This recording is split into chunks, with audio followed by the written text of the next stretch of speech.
বন্ধুরা দেখুন ২৪ দিন পরে বীজ লাগানোর ২৪ দিন পরে আপনি এই গাছগুলো দেখুন কত সুন্দর গাছ হয়েছে। দেখুন বন্ধুরা বন্ধুরা ৪০ দিন পরে মোটামুটি আপনার ফুল ধরা শুরু করে দেবে। এরকম একটা মোটামুটি ৪০ দিন থেকে ৬০ দিনে এই ধরনের রেজাল্ট আপনারা আশা করতে পারেন। নমস্কার বন্ধুরা, আমি সূর্য আগরওয়াল। আপনারা দেখছেন আপনাদের প্রিয় channel gardening is my passion Bengali version. বন্ধুরা, এই ধরনের পদ্মের বীজ আমরা যে কোনো দশকর্মার ভাণ্ডারে যেখানে পুজোর বীজ বিক্রি হয়, পুজোর জিনিস বিক্রি হয়, সেখান থেকে নিয়ে একটা স্যান্ড পেপার নিয়ে যেখানে নুকিলার সাইড সেইখান থেকে একটু আপনারা ঘষে নেবেন, যাতে একটু সাদা সাদা অংশ বেরিয়ে আসবে। যখন সাদা সাদা অংশ বেরিয়ে আসবে সেটা জলে ডুবিয়ে নেবেন। এ ধরনের স্যান্ড পেপার ৫ টাকা ৬ টাকায় পাওয়া যাবে। যে কোনো হার্ডওয়্যারের দোকানে আপনি স্যান্ড পেপার পেয়ে নেবেন। একটু ঘষে নিয়ে এখানে দেখুন সাদা সাদা অংশটা বেরিয়ে যাবে। সাদা অংশটা বেরিয়ে আসলে এই দেখুন এইরকম সাদা অংশ বেরিয়ে আসলে জলে ডুবিয়ে নেবেন। আরেকবার আমি ভালো করে দেখিয়ে নিচ্ছি। এই ধরনের স্যান্ড পেপার যে কোনো হার্ডওয়্যারের দোকানে পাওয়া যায়, ৫-৬ টাকায় আপনারা কিনে নিতে পারেন। ভালো করে ঘষে নেবেন। ঘষার টেকনিকটা দেখে নিন, কতখানি ঘষতে হবে দেখে নিন। এই যে সাদা অংশটা বেরিয়ে আসলো, এবার আমরা ডুবিয়ে নিচ্ছি। এই করে যতগুলো ৭-৮টা বীজ, এক একটা বীজ মোটামুটি ২ টাকা করে পাওয়া যায়, আপনারা নিয়ে এভাবে ঘষে জলের মধ্যে রেখে দিন। আবার পদ্ধতিটা দেখিয়ে দিচ্ছি, দেখুন একটু ধীরে ধীরে ধীরে ধীরে ঘষতে থাকবেন। ঘষার টেকনিকটা দেখে নিন, কারণ এটাই হচ্ছে মেন। যত সুন্দর ঘষতে পারবেন, সাদা অংশটা বের করিয়ে দিয়ে আপনাকে খুব ক্লোজ থেকে দেখাচ্ছি আপনাকে কেমন লাগবে এটা দেখতে। বীজটা দেখে নিন। যে জায়গাটা একটু উঁচু মতো অংশ থাকে সেই জায়গাটা ঘষবেন। দেখুন এইভাবে ঘষে নেবেন। সাদা অংশটা বেরিয়ে আসছে, এবার জলে ডুবিয়ে নিন। যতগুলো ৭-৮টা আপনি জলে ডুবিয়ে নিন, অন্তত ৪-৫টা চারা আপনারা এটা থেকে আশা করতে পারেন। এভাবে আমি এটাকে রেখে দেবো, ঢেকে রেখে দেবো হালকা করে। আর তারপরে মোটামুটি ১ দিন ২ দিন পর পর জলটাকে চেঞ্জ করতে হবে, কারণ অনেকটা ফ্রদি হয়ে যায়। সেই ফ্রদিনেসটাকে দূর করার জন্য এটা খুব দরকার। বন্ধুরা, ২ দিন পরে মানে তৃতীয় দিনে দেখুন এই যে একটু ফ্রদি হয়ে গেছে। এবার এই জলটাকে চেঞ্জ করতে হবে।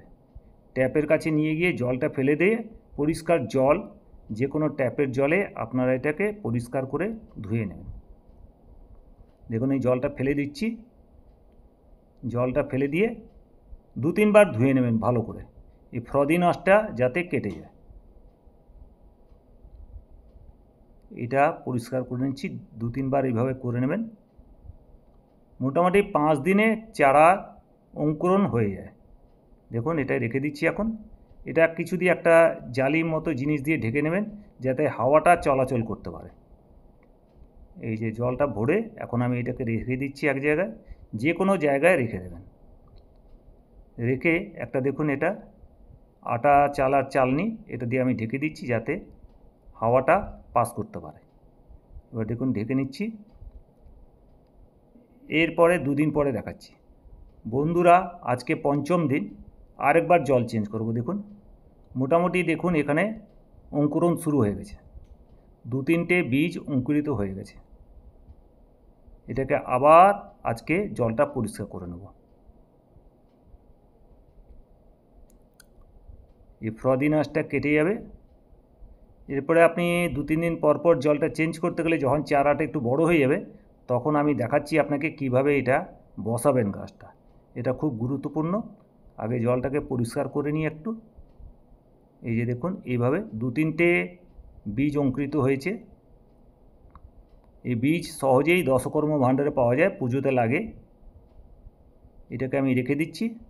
এবারে ২-৪ দিন পরে যখন এখান থেকে সব কটা বীজ বা যে কটা বীজ অঙ্কুরিত হবে, সেটাকে আমি লাগানোর পদ্ধতিটা দেখব। আপনারা সহজেই বাড়িতে করে নিতে পারবেন চারা।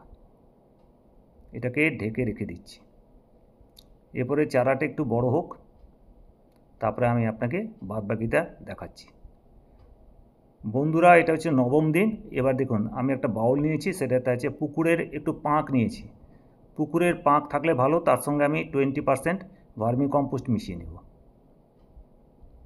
পুকুরের পাঁক থাকলে ভালো। যদি পুকুরের পাঁক জোগাড় না করতে পারেন, প্লেন যে কোনো মাটি নিয়ে 20% ওর মধ্যে ভার্মি কম্পোস্ট মিশিয়ে নেবেন।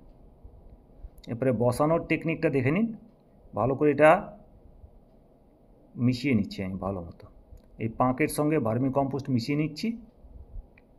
মিশিয়ে নেওয়ার পরে যে বীজগুলো অঙ্কুরিত হয়েছে সেই বীজগুলোকে এক এক করে বসিয়ে দেব। এবার বন্ধুরা কাদাটা পাঁকটা তৈরি করে নিচ্ছি, এক একটা ফুটো করে নিচ্ছি, এক একটা ফুটোতে এক একটা বীজ বসিয়ে দেবো। যেগুলো অঙ্কুরিত হয়েছে খুব সাবধানে তুলবেন, নয়তো এই বোটাগুলো ভেঙে যেতে পারে। এবার দেখুন বীজের অংশটা মাটিতে দিয়ে দেব। আমার মোটামুটি 4খানা গজিয়েছে, 4টে এখানে আমি মোটামুটি দিয়ে দিচ্ছি। চারাগুলো বড় হবে। আর খেয়াল করবেন জল দেওয়ার পরে ওপেন জায়গায়, যেখানে পুরোপুরি সূর্যালোক আসে সেরকম জায়গায় রেখে দেবেন। যত কড়া রোদ হবে তত ভালো গাছটা তৈরি হবে। বৃষ্টির জল হলেও কোনো অসুবিধা নেই। এগুলোকে বসিয়ে দিচ্ছি। বসিয়ে দেওয়ার পরে জল দিয়ে দেবো এখান থেকে। এ কটাকে রেখে দিলাম, আবার যখন এগুলো চারা গজাবে তখন এগুলোকে বসিয়ে দেবো। এরপরে জল দিয়ে দেবো। এটা ভোরে জল দিয়ে ওপেন এরিয়ায় রেখে দেবো। ওপেন জায়গায় যেখানে রোদ আসে বৃষ্টি আসে সেরকম জায়গায় এটাকে রেখে দেবো। আর দেখুন আমি আপনাকে রেজাল্টটা দেখাইছি। যে কোনো জায়গা থেকে আপনি বীজ কালেকশন করতে পারেন। পদ্ম বীজ অনেক দিন জীবিত থাকে, 8-10 বছরের পুরনো বীজ হলেও চলবে। এটা যখন একটু ঝাঁকড়া হয়ে যাবে তখন আমরা বড় প্লাস্টিক পটে এটাকে ট্রান্সপ্ল্যান্ট করব। বন্ধুরা দেখুন 23 দিন বা 24 দিনের মাথায় দেখুন চারাগুলো একদম কমপ্লিট হয়ে গেছে, একদম বড় বড় পাতা হয়ে গেছে। এবার আমরা এটাকে বড় গামলা, মানে মোটামুটি 25-30 লিটারের যেটা গামলা হয় প্লাস্টিকের, দেখুন ছোটো ছোটো পাতা বেরোচ্ছে এখন, সব কটা পাতা সুস্থ সবল। এটা ওপেন এরিয়া রেখেছিলাম আমি এটা। এখানে দেখুন এবার আমি এটা কি করব, বড় গামলায় 20-25 লিটারের যেটা প্লাস্টিকের গামলা পাওয়া যায় সেটাতে রেখে দেবো। সেখানেও আমি সেম মিডিয়া, মানে কিছুটা পাঁক আর কিছুটা ভার্মি কম্পোস্ট মিশিয়ে একটা বেড তৈরি করে নেবো। তারপরে এগুলোকে সব কটাকে চারা বসিয়ে নেব, তারপরে জল ভরে ওপেন এরিয়ায় রেখে দেবো। আপনাকে আর কিছু করতে হবে না। চাইলে পরে আপনারা এনপিকে 20-20-20 বা অন্য কিছু সার দিতে পারেন। বন্ধুরা এটা মোটামুটি 40 দিন পরে দেখুন এভাবে বসানোর পরে এরকম আপনার লাগবে দেখতে। পাতাগুলো ধীরে ধীরে বড় হবে। বন্ধুরা 50 দিন থেকে 60 দিনের মাথায় ফুল ফোটা শুরু করবে। আর এর যে কন্দ তৈরি হয়, কন্দটা আপনার অনেক বছর চলবে, মানে প্রত্যেকবার কন্দ চেঞ্জ করে করে আপনারা লাগাতে পারেন।